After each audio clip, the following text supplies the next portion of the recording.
I had a chat with our gadget man, Matt Porter, and he told me all he knew about the Hostess Trolley.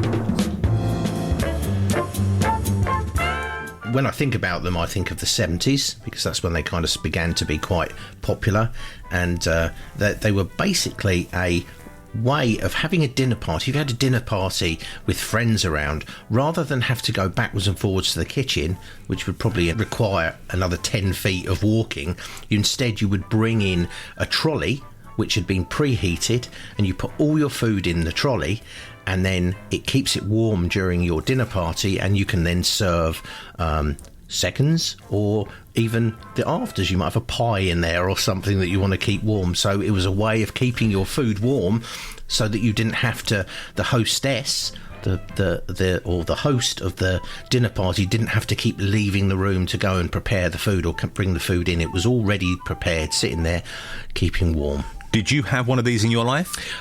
We didn't have one ourselves. Right. But we used to go round friends' houses, and we would see it sitting in the corner with a decanter and glasses sitting on top of it, or it might be used to keep the food warm if we were part of a dinner party. So, you know, in life, sometimes inventions are a solution to a problem that doesn't exist. And unless you have a very large house where the kitchen is, 3 rooms away and a 10-minute walk, then I'm not sure the benefits for these things at all, other than, keeping food warm. Because, I mean, like you, my family never had one of these, and I think I can remember going around friends' houses and there'd be this sitting in a corner somewhere. It's a big, bulky piece of furniture that doesn't do very much.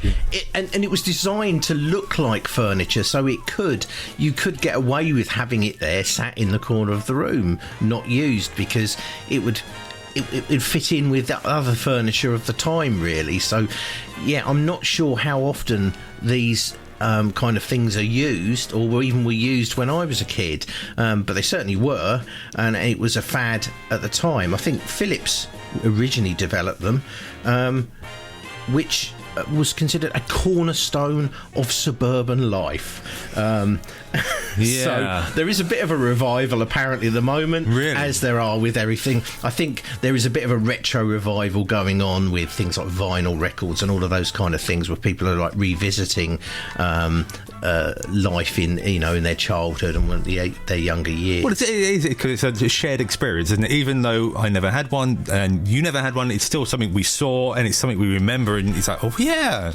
I'm sort of led to believe, though, that dining habits have changed, and because of that we don't eat the sort of food that would be kept warm in these kind of things. We don't tend to have in dinner parties quite so much. Well, dinner party, I don't think my family ever had a dinner party. So that's it, yeah. We moved recently, and I said to my wife, do we invite our friends round for dinner? And she looked at me quizzically. No, we've never done that before. Why would we start now? What's that? So, I mean, these I'm just looking online at the moment, and these, you can still buy them now, like you say, and they're about 180 quid kind of price. Well, I mean, I guess if you want to keep, if you have got a big house and you've got a long way to go between your kitchen and your dining table, then it might be a useful thing. Limiting, though, I think, because of the size of how much food you could probably keep in them, and how long you needed to. Are you going to serve all your food from them and then it ends up being empty and everything slowly dries up? I don't know. And I'd be thinking food poisoning might be a thing. That wasn't a problem in the 70s. Of course, food poisoning wasn't a thing back in the 70s. But it certainly is now, with the things getting warm and things like that. But yeah. I thought it was a quite a quirky gadget. It is. These were quite, in vogue for a cornerstone of suburban life. Yeah.